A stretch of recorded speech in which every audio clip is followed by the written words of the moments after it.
Okay, so listen here.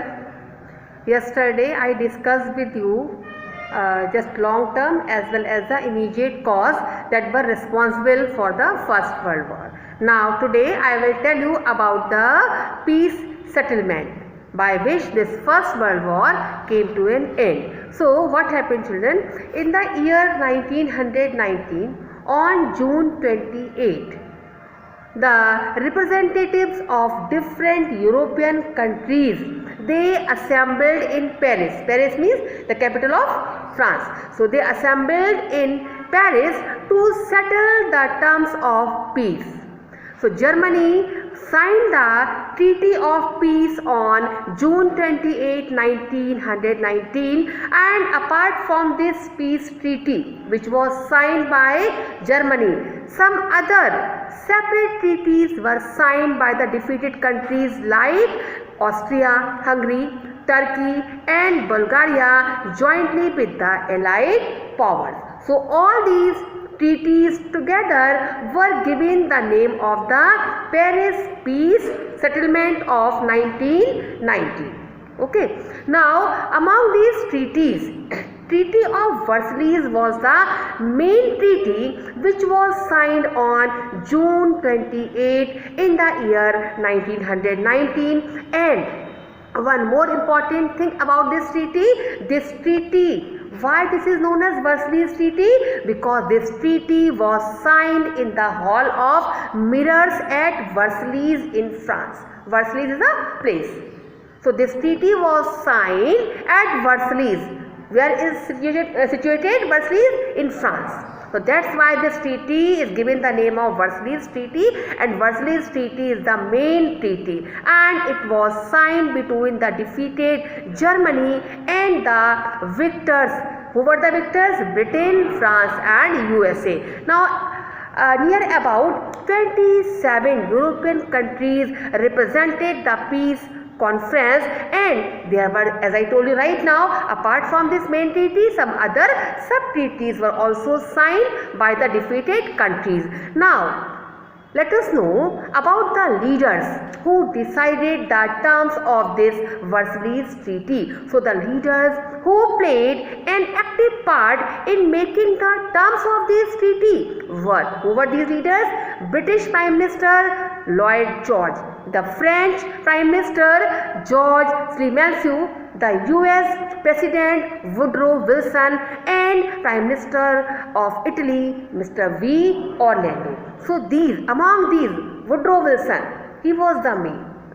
Okay, so these important leaders, they decided the terms and conditions of this Treaty of Versailles. So now let us know about those terms and conditions of this Versailles Treaty. So this can be asked in the part of the long answer. So you have to remember at least 5-6 terms.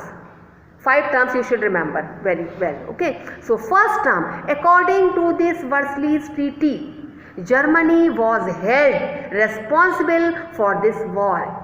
Germany was held guilty of aggression, means Germany was held responsible for this World War first. So Germany was asked by the victor countries to pay a penalty of $33 billion to the victors as war compensation.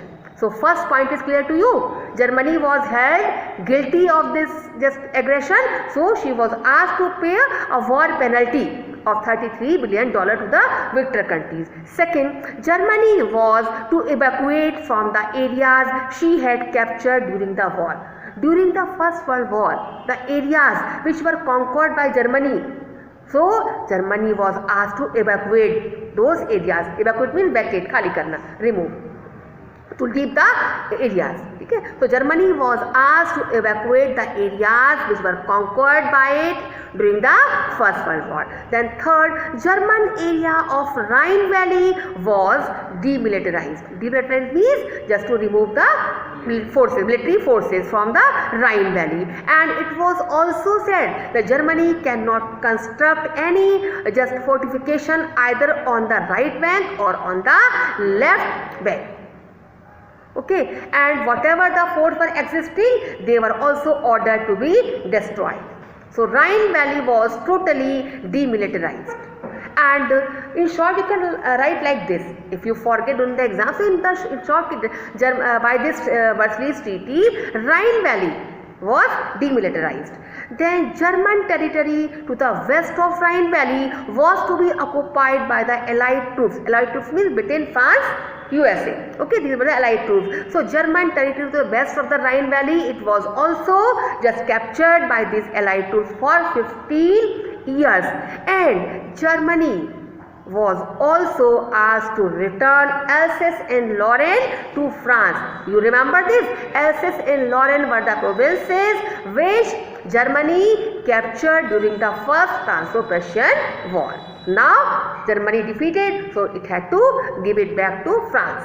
Okay, now newly created state of Poland means after this First World War, Poland was established as an independent state. So the newly created state of Poland got back all her territories lost in the war. Whatever territories were lost by Poland in this war, they were all returned to Poland. Okay, so this much is sufficient. And one more important thing about Poland, in order to give Poland the access to sea, okay, Germany was also divided into two separate parts. Then when the Hitler came into power, he asked for this Danzig corridor.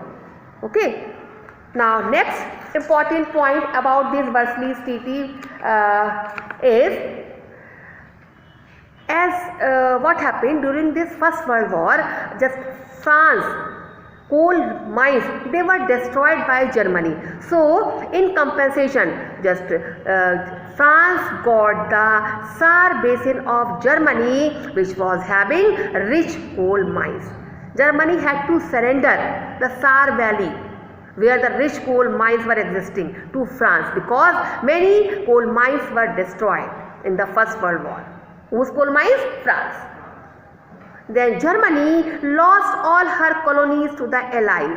German's colonial empire, it was all surrendered to the victor countries, to the Allied powers. And for example, Britain and France divided and shared the regions of Togoland, Cameroon, which are where in West Africa. The German colonies in East Africa and Southwest Africa, they were also shared between England, Belgium, Portugal and South Africa. So German colonial empire was shared between the Allied powers. Example, if you remember, you can mention any one example, Togoland and Cameroon. Okay, then Germany was allowed to keep only 1 lakh soldiers, 15,000 naval men and 36 ships, but no air force or submarines. German army was reduced. Okay, German's military power was reduced. Then Germany had to surrender all her merchant ships to the Allied powers. Then next term, Germany, apart from surrendering the Saar basin, Germany was to supply a huge quantity of coal to France, Italy and Belgium for coming 10 years. Okay, the point is clear.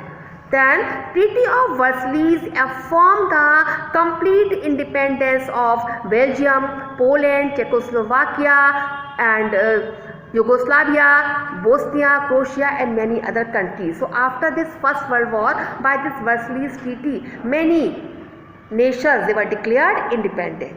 Okay, then the constitution of the League of Nations was also the main, we can say it was the main consequence of this Treaty of Versailles. According to this Versailles Treaty, it was decided that some institution for maintaining world peace is required, so League of Nations was established. So this was all about Treaty of Versailles. Other treaties, they are not required, they will not be asked, so we will not study about them. Now let us know just about this Versailles Treaty, what its significance, what is its importance. So this Treaty of Versailles, it brought peace in the world, and the areas like Belgium which were forcibly occupied by Germany, they were evacuated, and the principle of self-determination was upheld, and many new states were created like Poland, Finland, Czechoslovakia, etc. And League of Nations was also formed because of this Versailles Treaty. But this was all the positive side of the Versailles Treaty. Okay, peace was maintained, many states they became independent.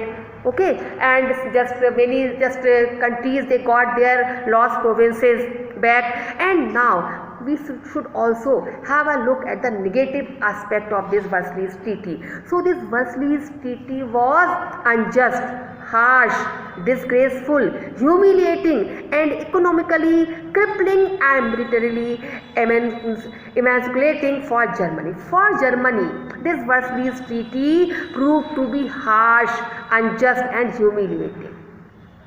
Germany, after just getting defeat in this First World War, Germany was not in a condition to pay this huge war indemnity, and because of this surrendering of the coal mines, okay, just the way of the progress was also blocked, so it was not in the condition. So this treaty proved quite harsh and unjust towards Germany, and it stripped Germany of all its colonial possession. All the colonial empire of Germany was also just snatched, was also captured by the Allied power. So what happened when Hitler came in power in 1933? He tore his treaty papers and threw them in the dustbin. Okay, he began militarization of Germany, refused to pay the war compensation, and conquered territories one after the another. You saw? When I told you about the Second World War, I told you everything. When Hitler came to power, he didn't care, he ignored about the terms of this Versailles Treaty, and he just adopted the policy of expansion. Okay, and he started conquering territories one after the another, and he also started demanding for the Danzig Corridor, which became the immediate cause of the Second World War. Okay, so this is all about the Versailles Treaty, its positive and negative aspect. Okay, this much is in your syllabus from this chapter, the First World War. Okay.